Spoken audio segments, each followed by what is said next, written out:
You have nothing. Not a coin, not a house, not a single thing you can point to and call yours. You are standing in an open landscape 50,000 years ago, and everything around you belongs to nobody and everybody at the same time. And yet the person standing next to you is about to become the wealthiest human in 100 miles.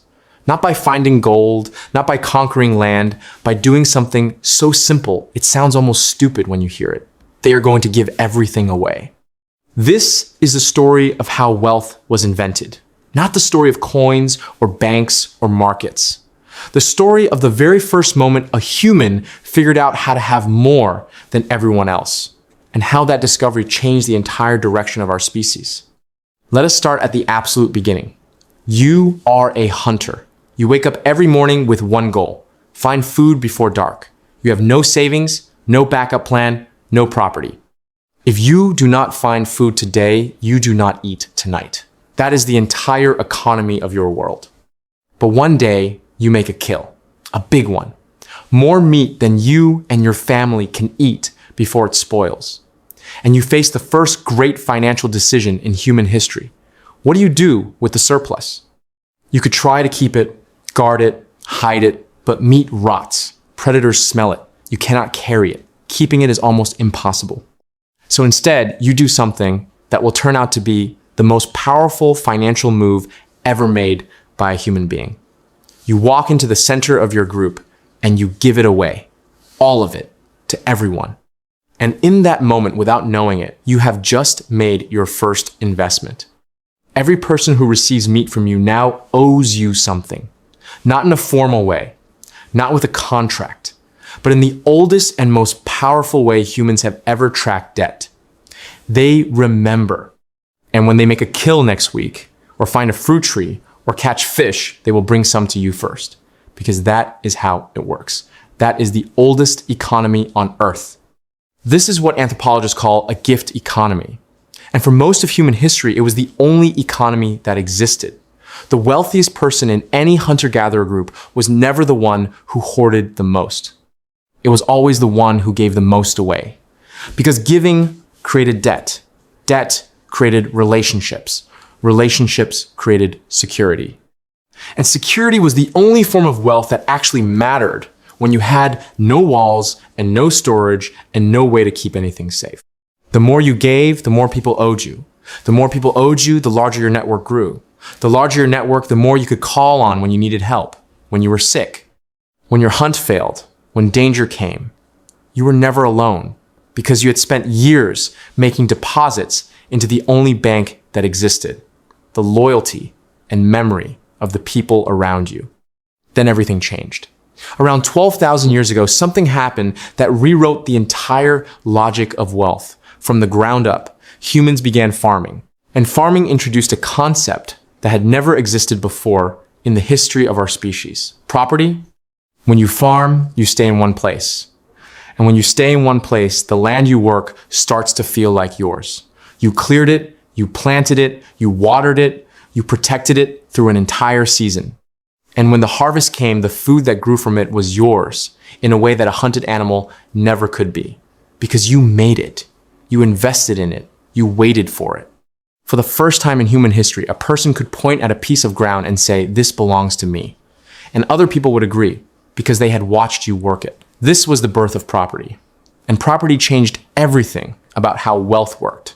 Because property could be defended. It could be passed down. It could grow. If you cleared more land, you had more property. If your property produced more than you could eat, you had surplus. And surplus was something completely new in the human experience. It meant you had more than you needed right now, which meant for the first time, you could think about tomorrow. Surplus could be stored. Stored grain meant you could survive a bad hunt, survive a bad season, trade with a neighbor, feed a worker. And the moment you could feed a worker without them having to feed themselves, you had discovered something even more powerful than property. You had discovered that one person's labor could make another person richer. The first wealthy farmers were not the ones with the most land. They were the ones who figured out how to use surplus to acquire more surplus. Trade the grain for tools, use the tools to clear more land, grow more grain, trade the extra grain for something else. The wheel started turning, and it never stopped. Then came the next leap: trade routes, markets, and eventually, the thing that made all of it faster and more powerful than anything that had come before: money. Before, money trade was complicated. If you had grain and wanted a pot, you had to find someone who had a pot and wanted grain at exactly the same moment. This was slow and inefficient and limited how far wealth could grow. Money solved this. Not gold at first, not coins. The first forms of money were things everyone agreed had value: shells, beads, obsidian, cattle.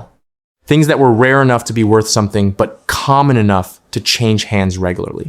The moment humans agreed that a specific object represented value that could be stored and exchanged later, wealth became something you could actually accumulate and carry and grow over time. And the people who understood this first got rich fastest. The merchants who moved between groups carrying objects of agreed value. The leaders who controlled access to rare materials. The priests who convinced people that certain objects carried divine approval and therefore had value beyond their physical form. Wealth had gone from reputation to land to surplus to trade to money, each step building on the last, each discovery making it possible to accumulate more than the step before. And the people who mastered each new step did not just become wealthy, they became powerful in ways that shaped everything that came after. The first kings were not warriors who took power by force. They were farmers and traders who had accumulated so much surplus and so many relationships and so much control over the flow of valuable things that power simply gathered around them, the way water gathers in the lowest point of a crust. Valley. They did not chase wealth. Wealth followed the people who understood how it worked before anyone else did. And the formula they discovered 50,000 years ago has not changed. Give strategically. Own something scarce. Control what other people need. Accumulate surplus. Move it faster than anyone around you. The ancient humans who figured this out built the first dynasties, the first temples, the first cities. The people who run the world today are using the same playbook in a different costume. The game is older than you think, and now you know how it started. If this changed how you think about wealth, subscribe. We post every day. See you tomorrow.